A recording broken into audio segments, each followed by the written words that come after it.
Hi everyone, Dr. Chris here. Welcome to the Healthy Lifestyle series.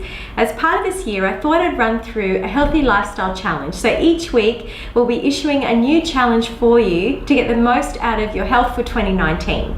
So whether it be starting a new habit or continuing on a great habit, that's really what this Healthy Lifestyle series is all about. So I thought I'd kick off with the first part of the series about forming new habits and how to break old habits. So in terms of forming a new habit, I guess it's important to understand habits. How do they form? What do they look like? And how do they become habits in the first place? Behavioral psychologists say that habits happen because of three different conditions. First, a habit is repetitive. It's something we do all the time, over and over again, and it creates a neuronal pathway in our brain that sets in motion that's our continued pattern of behavior, or that's what we're going to do from now on. So it's repetitive. The second part of a habit is it's automatic. So we've set up almost a subconscious or a automated system for doing something. So we go to the fridge and we get a certain thing out of the fridge because it's an automatic part of a habit.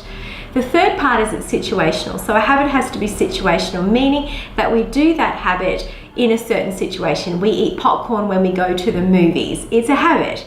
We buy a chocolate bar when we go to the fuel station. That's also a habit. It's situational. It's specific to that situation. So those three conditions are part of habit formation. In terms of how long it takes to form a habit, it's about 21 days, 21 to 90 days, depending on how significant the habit is in your life.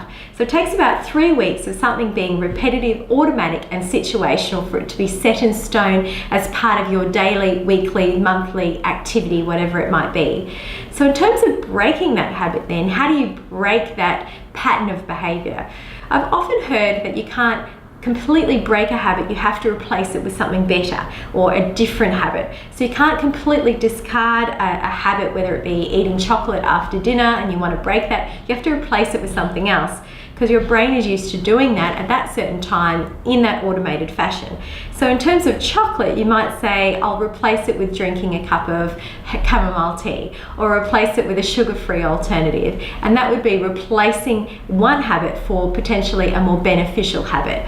So in terms of habits, look at your habits and say, well, what do I really want to change? And can I replace it with something that's more beneficial for me, rather than saying, well, I just won't eat chocolate for a year. We all know that won't happen.